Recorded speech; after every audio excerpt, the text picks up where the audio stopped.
The Word of God is alive and powerful, sharper than any two-edged sword, piercing even to the dividing asunder of the soul and spirit, and of the joints and the marrow, and is a critic of the thoughts and intents of the heart. All Scripture is God-breathed and is profitable for doctrine, for reproof, for correction, for instruction in righteousness, that the man of God might be mature, thoroughly equipped unto all good works. Study to show thyself approved unto God, a workman that needeth not to be ashamed, rightly dividing the word of truth. The Bible says, "For God so loved the world that he gave his only begotten Son, that whosoever believeth in him shall not perish, but have eternal life.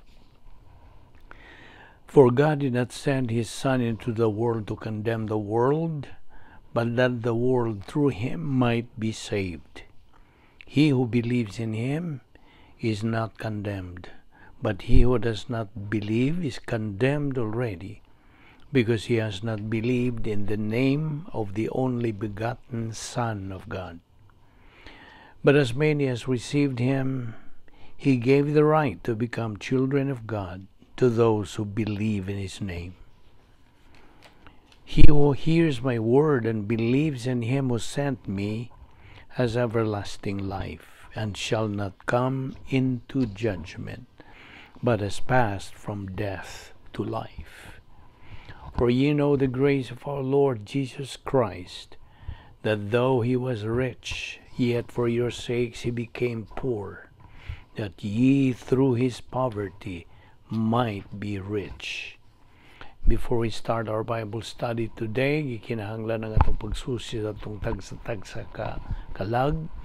Kung napapakita yung mga sala nga atong nabuhat, ning adlaw sukad kaganihang buntag hangtod ni higayuna.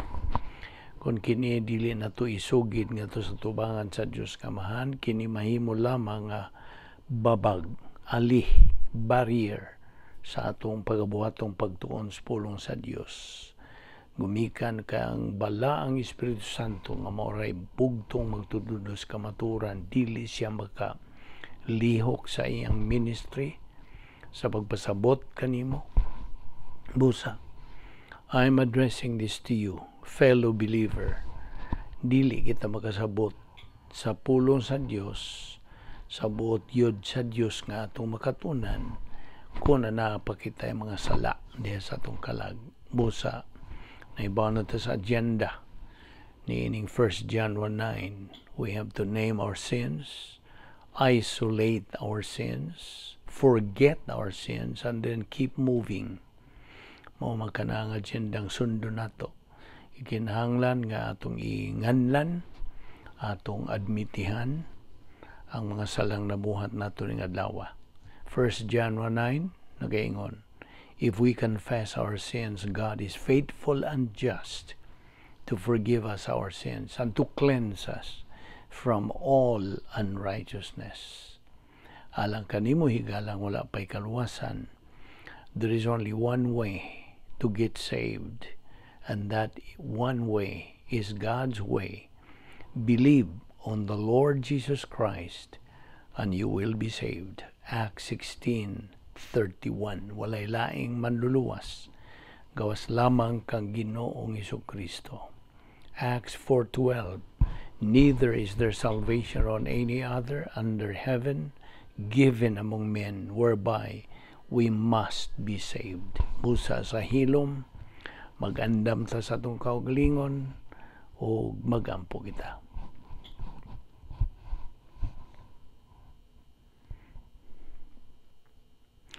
Bala na mga Dios, nagapasalamat kami kanimo honestanan sa imong pagdala kanamo ning dapitan o sab aron kami makapadayon sa pagtuon sa imong balang pulong. Salamat nga imo pa kaming gipabuhi hangtod ni gayuna. Gumikan lamang kini sa imong gugma, imong kaluoy, imong kortesiya o grasya. Dili kami takos gani nga mabuhi pa. Pan gumikan kay ang imong plano nagalihok pa man, aniya kami nagpadayon sa among pagbaton, sa among mapaubsanon nga na kanimo sa imong tubangan. We are putting ourselves under your authority. Salamat. Dini nga among Bible study through the YouTube ubo sa Vic Balbido Evangelistic Ministry. Kining tanan among gipasalamatan sa ngalan ni Ginoong Hesukristo among bugtong manluluwas. Amen. Well, maayong adlaw sa tanan nato mga higala, mga subscribers, atong mga suki na ingnon talang kay taon-taon naman kamong nagasunod o kaninyong mga bag-o ug sa atong isig magtutuo, we are welcoming you again nining adlaw. Grasya nga kita nagkakatapok na sa padayon kita sa pagtuon sa atong adlaw-adlaw nga pagtuon sa pulong sa Dios. Now karong adlaw do na tay bag-o nga pagtulunan nga giuluhan kini og the mark of a true believer in Christ. Ang timailhan sa usa ka matuod nga magtotoo ni Ginoong Hesukristo. Mga na atong paghubad sa Binisaya. I don't know mo dawat ka ba niya ng pagkahubad. Apan let's always focus our attention now to this new lesson, new topic, the mark of a true believer in Christ. Okay? Now, una sa tanan, agi og paglabas na usab sa atong huna-huna sa atong kalag nga kitang mga magtotoo human kita maluwas. Gikinahanglan nga kita magakinabuhi na ingon nga mga magtotoo, ingon nga mga anak sa Dios dinhi sa panahon. So we are described as believers in time. Okay? So, niyadtong higayon nga nakadungog kita sa maayong balita sa kaluwasan ug migamit kita sa atong kabubuton, our free will, to believe. Okay? Kay duha ra man ang imong kapaingnan. Either you believe or does not. Kung naibaw na ta sa atong nakatunan bahin sa mayong balita sa kaluwasan nga kung mosanong kita, magpositibo kita, modawat kita, motuo kita kang Ginoong Hesukristo, kita maluwas. Because that is the only way that God has prepared for us to be able to get back to Him and be reunited again. Kay kitang tanang mga taong nahimugso ni kalibutan na himulag man kita hingpit ng atong pagkahimulagikan sa Dios sa diha nga misupil ang atong unang ginikanan nga si Adan ug si Eva dito sa Hardin sa Eden. Niadtog yung pagsupil nila, pagsupak nila when they disobeyed God's mandate not to eat the fruit of the knowledge, the fruit of the tree of the knowledge of good and evil, ug dito nalaglag sila. Kaya kita mga kaliwat Manila, atong napanunod ang ilang sala nga panulundon, original sin of Adam. So, na ang formula, may tungha na ang formula for man to be condemned. Adam's original sin plus old sin nature equals spiritual death. Ato nang patinaw kanimo nga ang spiritual death wa na magpasabot nga mamatay ang espiritu. Di man may tabo, wa may espiritong mamatay. That is only a phrase that means we are totally separated from God. That is spiritual death. Okay? Now, kaniyadtong mga pangtanan yun, nahibawa naman ni sa Diyos gumikan sa iyang pagka-omnisyente, right? Ang iyang pagkasayod sa tanan. Naibawaan na niya nga ang iyang binuhat nga tao malaglag. So, dayon mo sab siya himo sa iyang plano sa kaluwasan. So, ang plano sa kaluwasan, giandam na niya. Aron sa ingon niya na ang tao mahibalik ngadto kaniya. So, usara ang paagi nga kita mahibalik ngadto sa Dios, ngadto kaniya. Kaya naputol man lagi nga itong relasyon gikan kaniya, gumikan itong nabuhat sa itong unang ginikanan na panunod nato. So mo na kita karon nga mga kaliwat nila naduhig ingnon talang na hangin kita na panunod nato ang ilang nabuhat nga original nga sala. So niadtong higayon nga nakadungog tas maayong balita sa kaluwasan, kanang maong balita sa kaluwasan giandam sa Dios sa kaniadtong wa pang tanan. So unsa man ang iyang tugon, ang iyang mando nga kita may balik ngadto kaniya, tumuo ka kang Ginoong Hesus ug ikaw maluwas. Acts 16:31. Di mo na sa kayano ang plano sa kaluwasan. Dili buot ang Dios nga malibog pa ang tao. Wana, yanor kayo, simple kayo. Believe on the Lord Jesus Christ and you will be saved. Kaya ang pagtuon nimo kang Ginoong Jesucristo kana nagpasabot. Di mailan nga ikaw mituo sa iyang gibuhat nga kaluwasan dito sa cross. Katong iyang gibuhat dito, siyang pagkamatay dito, pagsakit niya. He underwent kanang illegal nga husay kaniya. He was railroaded.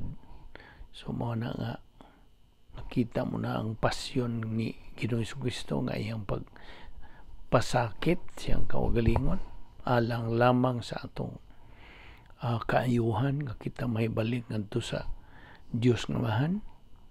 You see? So mo kana pagdawat nimo mingon kag mutuo ko, luwas ka. Di man mamakakang Dios, mao man na iyang isulti.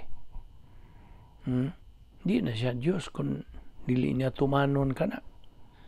Ana lang ang kaluwasan pinagis pagtuo kang Ginoong Jesucristo. Di mo na adtong gibuhat ni Ginoong Jesucristo dito sa cross.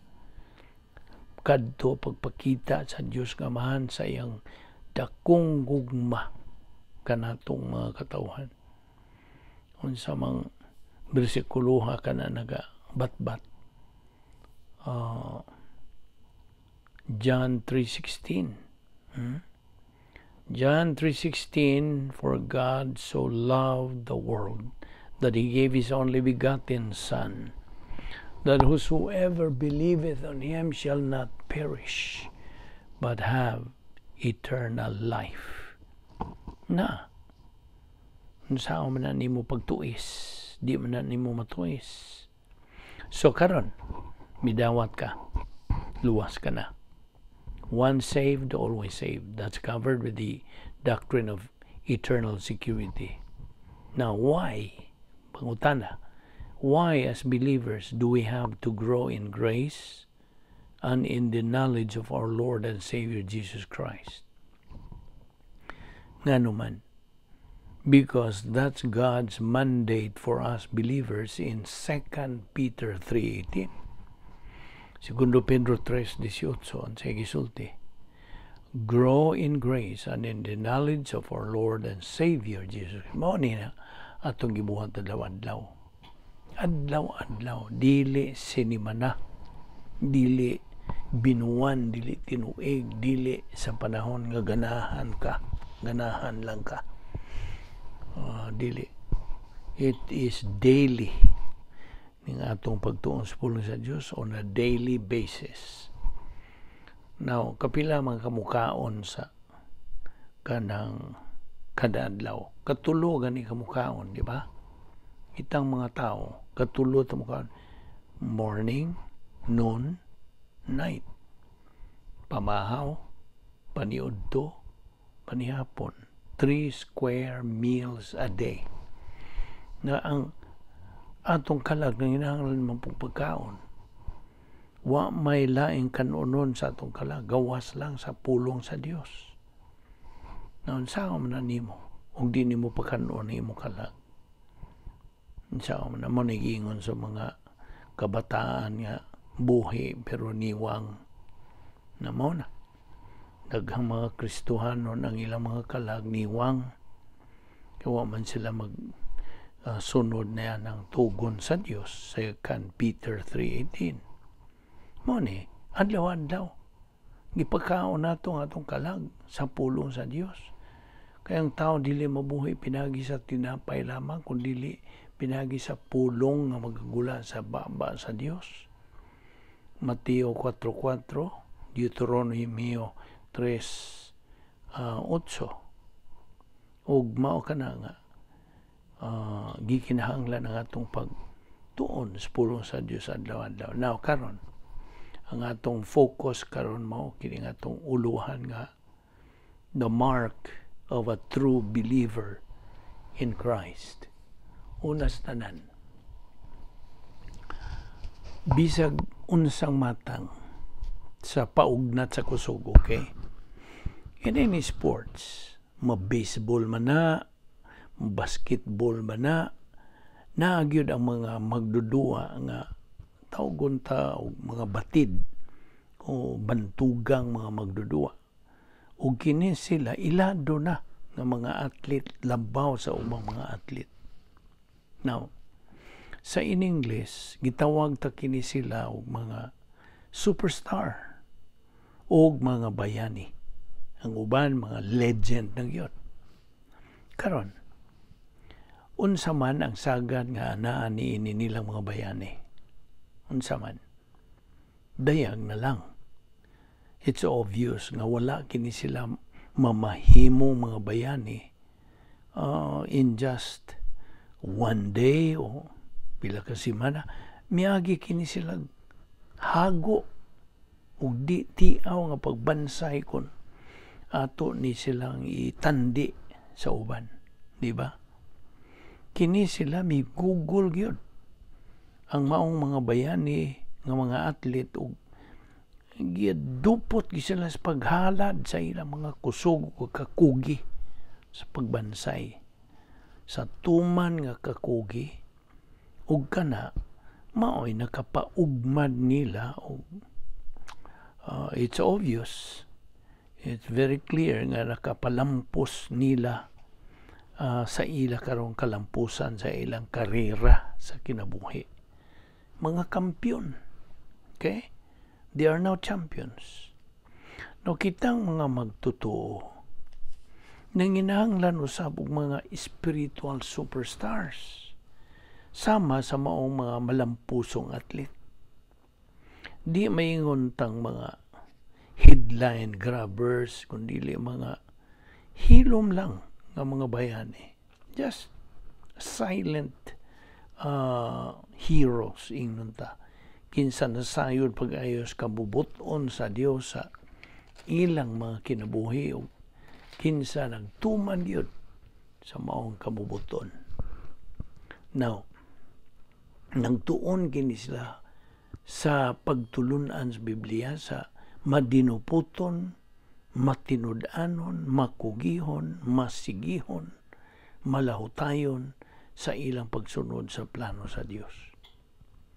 Ang ilang usab nga kini naghisgot nata sa mga fellow believers nato, kaya ato manguning gitandi sa mga atleta lagi. So ang ilang usab nga kinabuhi puno sa pagkamakugihon. Sanglit sa ato ng nasayran ang pagtuo nanginahanglan man og kakugi sa pagbuhat niya na. Kugi yun. Persistent, insistent. Apan ang ilang ganti mas labaw pagkabililhon kaysa madawat sa labing bantugang atlet. Of course. Ang Dios musulti ngadto kanila og maayo buutan ka ug tinumanon nga sulugoon. So man nagingon sa in English, Ato lang hubaros in English on yan, tataon. So, sa Binisaya, moingon ang Dios kanila, maayo, buutan ka o matinumanon nga sulugoon. Kay kasaligan ka mas diyutay, piyalan ko ikaw sa daghan. Dali, sulod nga ri, ug ambit sa akong kalipay. Now, sa in English, nagaingon kini, nga mas popular kini in English, nagaingon, well done, my good and faithful servant. You are faithful over a few things. I will make you ruler over many things. Enter into the joy of the Lord. Nanas Mateo, Kapitulo 25, versikulo 21. Now, ang mga uluhan sa mga balita karong mga panahon na, di ba makapalisang? Horrible. Na ay mga gagmay pang mga bata na musil ug laing mga bata. Na ay mga ginikanan nga mipatay silang kaugalingong mga anak. Na apoy mga bata mipatay silang kaugalingong mga ginikanan. Na pag yung mga bata nga nanggihikog, mga kagubot o mga kaguliyang sa atong mga kadalanan. Saksi magita ni karong social unrest kaning sa atong mga eskwelahan gani, sa atong mga Pinoyanan na pangutana, usa ka ba ka espirituhanong bayani nga makasudong nining maong mga kagubot sa atong palibot, ug makabarog ka ba sa tuman nga kalig-on, kalinaw ug paglaom? Usa ra gyud kabutang ang siguro. Ingon nga samas usa ka atlet. Paminaw. Ingon nga samas usa ka atlet kanang maong kalig-on sa sulod ug kalinaw sa nauna. Why mutungha sa ingon kakalit? Dili. Kaya naman, tungod kay ang espirituhanong mga kahanas, spiritual skills, kinahanglan mang bansayon sa tibuok tang kinabuhi. Kung buod kitang makakabot sa atong tumong ingon nga mga magtotoo, nga mao ang espirituhanong paghamtong. This is our spiritual goal. Spiritual maturity. No, yan man lang ang tinubdan sa atong kalinaw sa nahuna. Ingon man sa atong kalipay o kinimao, ang atong pagtuo kang Ginoong Kristo. Ingon nga manluluwas. Niya sundan kinis adlaw-adlaw tang pagtuon sa iyang pulong ug sa paggamit niini sa atong kinabuhi aron sa pagkabot sa espirituhanong pagkahamtong ug sa paghimaya kaniya. Na ayaw nagkalimti kadtong atong memory aid nga ingnon ta slogan na gani nato, Operation SLBA.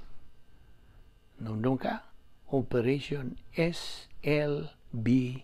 Unsa may SLBA? Study, learn, believe, apply. Na sundan na nato kinigyod. Kaya di man magsilbi ni atong kanang kabot sa espirituanong pagkamtong kundili nato ni i-practice gyud. Sabot ka? So, okay. Ato rin kong hisgutan pang pagpadayon ini. Unang bahin. Yano nga paagis kaluwasan. Yano. Nainumdum ka. So, mutukbil ng puntag bahin sa kanang mahing balita sa kaluwasan din eh. Now, understandaan, kung imo nang gituhuan sa Ginoong Kristo, ingon nga imong personal nga manluluwas, kinahanglan nga imong masabtan ang paagi sa imong pagkaluwas aron sa ingon niya na, so that imong masangyaw ang mahing balita o ingon man makasugod ka sa pagbansay sa imong pagpadayon sa pagkinabuhi ngadto sa pagkahamtong espirituhanon. Kung wa ka pa makadawat kang Kristo, lain na po na istorya. If you have not received or believed in Christ yet, ingon nga imong manluluwas, kining maong kasayuran magpausab sa eternal o dayon mong padulngan o makapasugod nimo sa pagsubay sa matuod nga kalipay dinhi karon sa panahon ug hangtod sa kahangturan. Una, ang Dios nga Amahan mipadala sa iyang anak nga si Jesucristo kinsa namatay isip atong personal nga puli. He was our substitute. Namatay siya dito sa cross. Now, kung tuuhan ta si Kristo, nagpasabot ka na nga atong gidawat kanang katinuoran. Matod pa sa 2 Korintos 5:21, siya, si Ginoong Jesucristo, kinsa walay sala, gihimo nga sala alang kanato. Aron sa ingon niya na, kita mamahimong pagkamatarong sa Dios pinagi kaniya. Now, sa laing pagkasulti, si Ginoong Jesucristo, huwag yun makabuhat o bisag gamay sala. Samtang din ipasya nining atong kalibutan sa iyang unang pagani, First Advent. Huwag yun siya makabuhat, bisag gamay sala. Apan bisan pa niya na, gihukman siya kumikan sa tanan tang mga sala nga atong nabuhat ug sa mga sala nga ato pang pagabuhaton. Iyang gidawat ang atong utang silot dito sa iyang lawas. Si Ginoong Jesucristo mismo mao ang miangkon sa tanan tang mga sala dito sa iyang lawas samtang gilansang siya sa krus aron sa maong paagi kita sa mga patay gumikan sa sala. Patay spiritual. We are spiritually dead. Unta kita makakinabuhi uban sa pagkamatarong. 1 Pedro 2:24. Now, kining konsepto sa lubos ng pagpasakit, ginahulagway pinaagi og libuan ka mga paagi. Usa sa mga kasaysayan nagbatbat bahin o usa ka kriminal kinsa nakabuhat og mga manghilingig nga krimen o gisentensyahan sa kamatayon. Samtang gihigot na pagpahiluna sa magbibitay ang pisi dito sa liog sa kriminal, dinay usa ka wahi ilhing tao ang miduol sa bitayano na ba ang to be hanged bitayanong kriminal og miingon og ako ray magpakamatay puli nimo. Ako ang imong puli. Dili ka kinahanglang mamatay. Ako ang magpakamatay alang kanimo. Now, ang taong sadaan nagkurat gyud siya pagayo og nagkanayon siya og apan ako may nagabuhat sa mga krimen. Angay kong patyon, ako ang patyon, angay tungod sa maong mga krimen. Tininuod ka ba yun? Naumiyango ang maong tao. Ug nagkanayon, nagkasabot ko nga sadaan ka, og nga angay kang mamatay. Apan, kinabubuton man ako nga may voluntaryo ko sa pagpuli sa imong dapit. Kinahanglang mamatay ako aron ikaw mabuhi. Human adto, gikuha sa wahi ilhing tao ang pisi nga gihigot sa liog sa kriminal o gibutang kini niya sa iyang liog. Ang tao nga inosente kinabubutong nagpakamatay puli sa taong sadan. Now, ang tao nga sadan nagpabiling sadan apan buhi kini siya o gibuhian, pues gawas no na siya. He was alive and free. Right? So sama usab niya ng paagiha nga si Jesucristo mipuli sa atong dapit. Sabta kiniya, kita ang mga sadan apan siya namatay isip puli alang kanato nga sa maong paagi dili na kita kinahanglang muatubang og silot nga kamatayon nga angay unta para kanato ug pagkinabuhi sa eternidad didto sa linaw sa kalayo. Hinon, huwag kini magpasabot nga miadto gyud siya sa linaw sa kalayo isip puli alang kanato. Kini nagpasabot lang nga didto sa cross si Ginoong Hesukristo nahiagom sa silot ug namatay espiritualmente. Ug niya namatay physicalmente isip puli alang kanato. Ang labing tinuod, kita unta ang angayang ilansang didto sa cross ingon nga silot tungod sa atong mga kasalanan. Si Ginoong Hesukristo kinsa hingpit nga Dios ug tao. Mao na ginganlan nato hypostatic union ni Ginoong Hesukristo. Duha ka kinaiya sa Dios, kinaiya sa tao. Si Hesukristo kinsa hingpit nga Dios ug tao, hinuon, mao na si hinuon, mao imipuli sa atong dapit. Matod pa si Hebrehanon 9:26, B, karon nga naghinapos na ang tanang panahon, nagpakita siya sa makausa ug alang sa tanang panahon, aron pagwagtang sa sala, pinagi sa paghalad sa iyang kaugalingon. Mo ka na ang una na akong gipa tinaw kanimo. Ikaduha, wa tay pagabuhaton sa kaluwasan, gawas lang sa pagpili nga tuuhan tas Ginoong Hesukristo ingon nga atong manluluwas. Kasabot ka? Maura na. Pagtuo lang, pagpili nga tuuhan nato.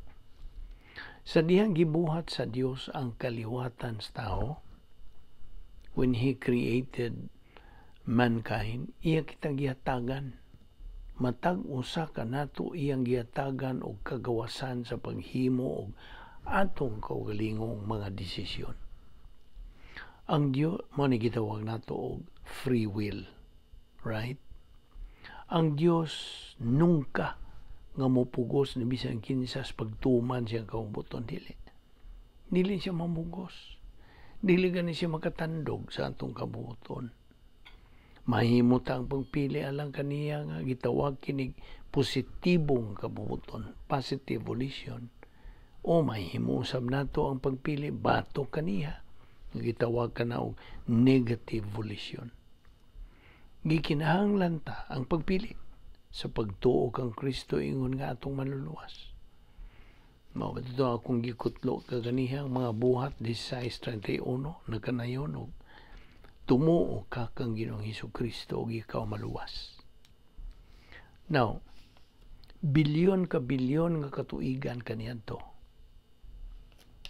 sa iyang manindot nga pagkasayod sa tanan. Ko omnisciente ang Dios nga Amahan misud-ong ngadtos palaabuton in the future. Kung iyang nakita ang imong positibong kaubuton, He witnessed and He saw your positive volition.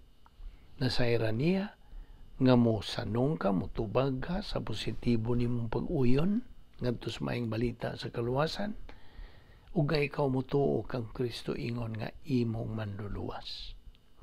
Iyang nasayran sa kaniadtong binilyon ka mga katuigan ang milabay nga tungod sa imong positibong pagpili, ikaw magakinabuhi na unya sa eternidad uban kaniya didto sa langit.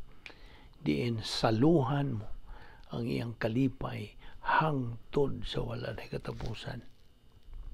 Didto niya sa langit, di na maulagway ug di na matukib ang dayon ug hingpit nga kalipay. Dili na.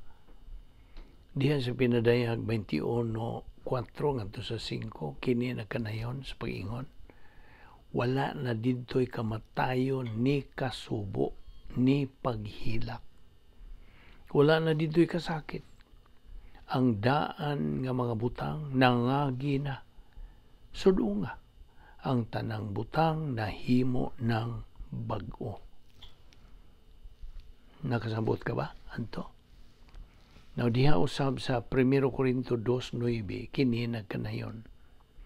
Way mata ang nakakita, way daunggan ang nakadungog, ug wa pay kasing-kasing ang mibati sa mga manindot nga butang nga giandam sa Dios alang niadtong nahigugma kaniya.